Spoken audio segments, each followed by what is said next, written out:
Food isn't just something we eat. It's a language that tells our stories, who we are, where we come from, and even where we're headed. But what if I told you that our plates are a battleground of culture, survival, and identity? Today, we're decoding the secrets behind what we eat, exploring how food shapes us and how we shape food.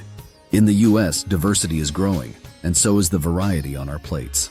Did you know the Asian population in America increased by 35.5% between 2010 and 2020, while the Hispanic population grew by 23%? These shifts are transforming the food we see in grocery aisles and on restaurant menus. But this abundance of flavors brings us face to face with a curious dilemma: the omnivore's paradox. The omnivore's paradox is a tug of war inside every eater. On one hand, we crave novelty, exploring new tastes to enrich our diets. On the other, we fear the unknown, cautious of foods that might harm us. It's the reason you might embrace sushi but hesitate at the thought of cricket protein.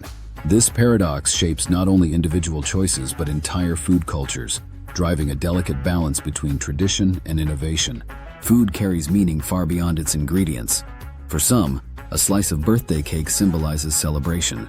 For others, rice represents prosperity, or bread signifies sharing and community. Across cultures, these symbols tie us to rituals, values, and identity. But food does more than symbolize, it defines. What we eat reflects our cultural and personal identities. For example, someone eating plant-based might do so as an ethical stance, while another might stick to traditional dishes to preserve their heritage. Let's talk about how food habits change when cultures meet. Enculturation is learning your own culture's food ways. Acculturation is adapting to new ones. Biculturation blends the two, like pairing tacos with Thanksgiving turkey. And assimilation? That's fully adopting a new culture's food habits, sometimes at the cost of your own. Does hunger cause obesity? It sounds contradictory, but yes, hunger can lead to obesity. Here's how. When access to fresh, nutritious food is limited, people turn to calorie-dense, processed options. These foods are cheap and filling, but lack essential nutrients. This cycle creates a double burden, where people are both malnourished and overweight. Addressing food deserts and promoting affordable, healthy options are critical steps toward breaking this cycle. Ever wondered why you eat what you eat? Here are 4 key factors. 1. Biological factors. Your body's needs, hunger, and taste preferences drive your choices. 2. Economic factors. Your budget and access to grocery stores impact whether you buy fresh produce or instant noodles. 3. Social factors. Family traditions, culture, and peer influence shape your diet. 4. Psychological factors. Mood, stress, and emotions can lead to comfort eating, or the opposite. Each cuisine has flavor principles, those unique spice and ingredient combinations that define its taste.